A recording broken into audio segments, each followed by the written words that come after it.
Bienvenidos al programa Revive tus estudios. Hoy voy a hacer un repaso muy rápido de lo que fue Historia Universal.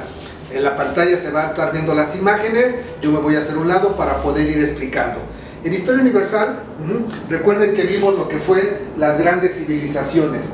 Una de ellas fue la principal, fue Egipto, una de las culturas madres que se lleva a cabo en África y que su desarrollo se debió al río Nilo, en la cual era un río muy ancho, navegable, con profundidad, y permitió que se pudieran hacer las cosechas y poder llevar a cabo a través de ahí el comercio. Los que gobernaban se le conocían como faraones y desarrollaron ampliamente lo que fue la agricultura, como lo pueden ver en la foto que está en la superior en el centro. Posteriormente vino otra gran cultura que fue la de Mesopotamia, que su desarrollo se debió también a que habían dos ríos importantes, el río Tigris, el río Éufrates, lo que actualmente es Irak y Siria. Otra gran cultura que también va a venir en su examen va a ser sobre los romanos, que fueron los grandes conquistadores. Ahí puede ver el plano donde está Europa y todo lo que está de color naranja era la zona que conquistaron. Europa, Asia, Medio Oriente y lo que es el norte de África, que fue lo que realmente llevan a cabo. Y una de sus grandes obras es lo que es el Coliseo Romano. De ahí surge la frase de hay que darle vino, pan y circo a la gente, que era la forma en que ellos visualizaban el poder entretener a todos los ciudadanos. Y por último vino lo que eran los griegos, que su mayor aportación fueron sus filósofos. Sócrates, considerado el padre de la filosofía, Platón, con los diálogos de Platón, y lo que fue después Aristóteles, y por último Alejandro Magno, que más que como filósofo, desarrollarse como filósofo, se llevó a cabo como un gran conquistador. Recuerden que lo que son las Olimpiadas fueron creados por los griegos para poder satisfacer a lo que era esa mitología griega y romana, a los dioses. Después vimos lo que fue la Edad Media, y en la Edad Media quedamos que hasta arriba estaba el rey, que era la máxima autoridad, y de ahí surge el término totalitarismo y absolutismo. Totalitarismo porque tenían el control total, absolutismo porque eran absolutos en todo lo que dominaban. Abajo del rey, los que estaban en la cúspide eran los nobles y la iglesia, lo que era conocido como clero. En ese entonces no estaban el ejército, sino se le conocían como los caballeros, que eran los hombres leales al rey y los que defendían lo que sería el feudo, que era el castillo. Toda la gente que estaba alrededor, cuando alguien iba a atacarlos, se metían al castillo y desde ahí lo defendían. El problema que hubo es de que los reyes, al ir teniendo poder y al ir teniendo más territorio, se creyeron dioses, y de ahí surge el término de totalitarismo y absolutismo. Y en ese entonces valía más el que tenía más tierras. Después de lo que fue la Edad Media, posteriormente surge un movimiento que se llama el Renacimiento, donde tenían tres filosofías: igualdad, justicia y libertad. Igualdad, justicia y libertad, porque lo que veían era que por qué una persona que era el rey, por qué se consideraba Dios, por qué tenía que matar a gente, por qué tenía que decidir con quién se quedaba, quién moría. Y entonces la gente empezó a levantarse, empezó a defender estos tres principios: igualdad, justicia y libertad. Y en esta época, como viene de renacer, surgen los grandes inventos: Gutenberg con la imprenta, Copérnico con la teoría heliocéntrica, Galileo Galilei con todo lo que es la astrología y la revolución científica, y René Descartes, que es considerado el padre de la filosofía moderna. Una de sus grandes obras, El discurso del método. También en el arte empiezan a florecer grandes artistas como Miguel Ángel, que pinta la Capilla Sixtina, el David, la Piedad, y Leonardo da Vinci con su famosa cuadro La Gioconda, La Última Cena. Y en esa época también se lleva a cabo lo de la Basílica de San Pedro. Les había comentado que para Europa el Renacimiento comienza cuando viene el descubrimiento de América. Por eso es que en la parte superior a la derecha está una de las carabelas, que es cuando, mientras en Europa se da el Renacimiento, apenas nos están descubriendo aquí en América. También les comenté que surge la Ilustración. Durante el Renacimiento, como vemos, surge el arte, la cultura, el conocimiento, y los tres principios, que es igualdad, justicia y libertad. Y por lo tanto, varios personajes importantes, entre ellos Montesquieu, veían que era importante que la gente conociera todos estos grandes inventos, todo el conocimiento, y es en la Ilustración donde surge la enciclopedia, que eran aquellos tomos, grandes tomos en la cual se metía medicina, salud, deporte, cuerpo humano, matemáticas, física, química, porque querían en libros establecer todo lo que era y dar a conocer toda la cultura, y es una de las aportaciones más importantes. Desgraciadamente ahora ya las enciclopedias desaparecieron, ahora todo es por internet. Después vino lo que se llamó la revolución industrial. ¿En qué consiste este movimiento? No es una revolución de armas, sino es una transformación que tuvo el mundo en el aspecto comercial, en el aspecto económico, ya que se logra inventar lo que son las máquinas de vapor, principalmente en lo que sería el ámbito textil. Ahí vemos las imágenes. Y también se lleva a cabo lo que es la locomotora, el ferrocarril, con lo que se logra tener mayor comunicación, se acortan las distancias, cambia el comercio, cambia la forma de manejar el capital, ya que al ver producciones en serie, permite tener mayores ingresos y por lo tanto hay un cambio impresionante en el mundo. Producciones en series y se abren las fábricas, y al abrirse las fábricas surge la clase obrera y también inicia lo que serían los empresarios, que en ese entonces eran los burgueses. Y para defender a la clase obrera de los burgueses surge el sindicato.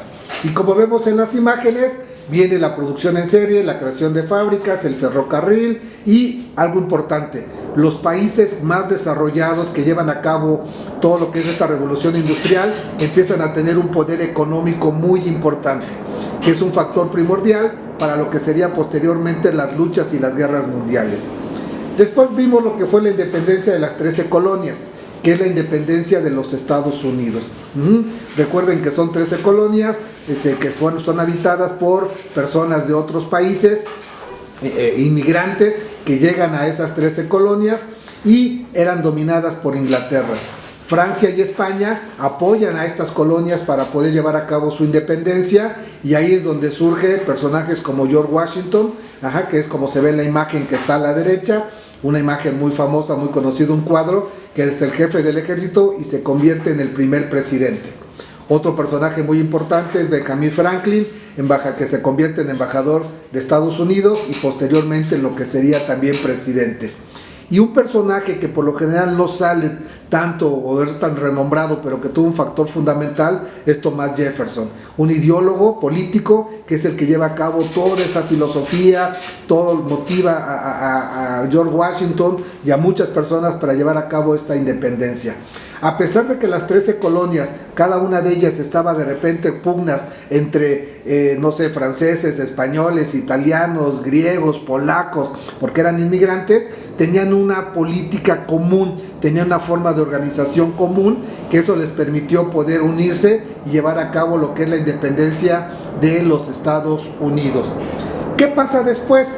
En Europa, la gente se da cuenta, acuérdense que ya estaban los libros, ya había información, ya había cultura, ya se podía tener mayor conocimiento, y los franceses se dan cuenta que aquellos ciudadanos que habían sido rechazados de Europa ya se habían independizado, que ya eran un país libre, y entonces eso fue uno de los motivos por la cual también inicia la Revolución Francesa, que se junta con otros factores. Por ejemplo, Luis XVI, que es algo que habíamos platicado, que es el último rey, durante la Revolución Francesa el último rey, él en un momento determinado es decapitado y con él se da término a lo que es el absolutismo y el totalitarismo. Pues cuestiones que se juntaron fue de que hubo una sequía también en Francia, esa sequía impidió las cosechas y la gente vivía de lo que era la harina, así como en México es el maíz para las tortillas, allá era la harina para lo que es el pan, y por lo tanto al no haber cosechas no había harina, no había pan, había una situación de crisis económica, y todo esto originó lo que fue la Revolución Francesa, en la cual Napoleón Bonaparte finaliza dando el golpe de estado y termina con lo que sería la toma de la Bastilla. Recuerden que en la Revolución Industrial les comenté que los países empezaron a generar riquezas. Al tener máquinas y tener mayor producción, empezaron a tener mayores riquezas, y resulta que ahora los países querían empezar a controlar al mundo, y con pretexto de la muerte del archiduque de Austrohúngaro, se viene lo que sería la Primera Guerra Mundial. Y vienen dos grupos principalmente, la Triple Alianza, que lo conforma Alemania, Italia y el Imperio Austrohúngaro, y por el otro lado la Triple Entente, Francia, Rusia e Inglaterra. Esta lucha se prolongó por muchos años debido a que se llevaron a cabo la guerra de las trincheras, que como lo ven ahí en la imagen, eran fosas que cavaban donde se escondían o se metían los soldados, y desde ahí empezaban a disparar a todos los que salían de las trincheras. Por lo tanto, no se podía avanzar, la gente se quedaba trincherada y tardó mucho tiempo, y por eso surgen los gases tóxicos, con la finalidad de poder hacer que la gente saliera, intoxicándose y disparándoles para matarlos.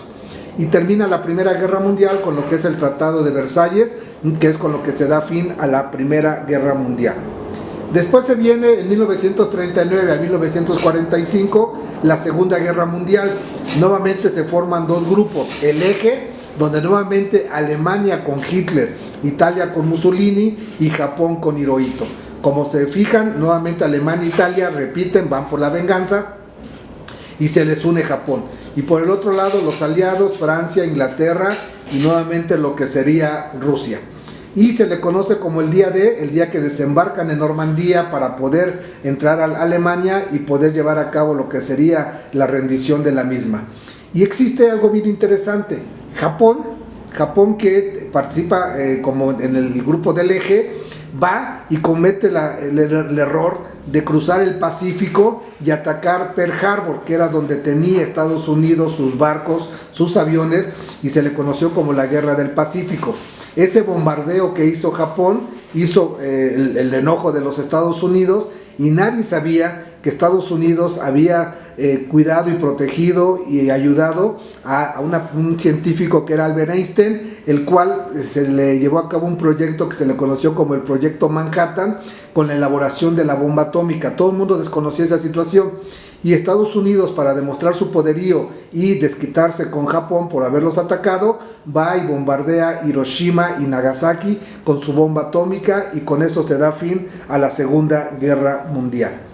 ¿Qué sucede? En esta Segunda Guerra Mundial surgen dos potencias, Estados Unidos y lo que era ahora la URSS, la Unión de Repúblicas Socialistas Soviéticas, y ambos con dos economías diferentes, el Estados Unidos con el capitalismo y lo que es la URSS con el socialismo. Economías en la cual compiten y luchan en el aspecto militar, tecnología, espacio y económico. Afortunadamente no se lleva realmente ninguna guerra, es siempre amenazas, siempre cuestiones de luchas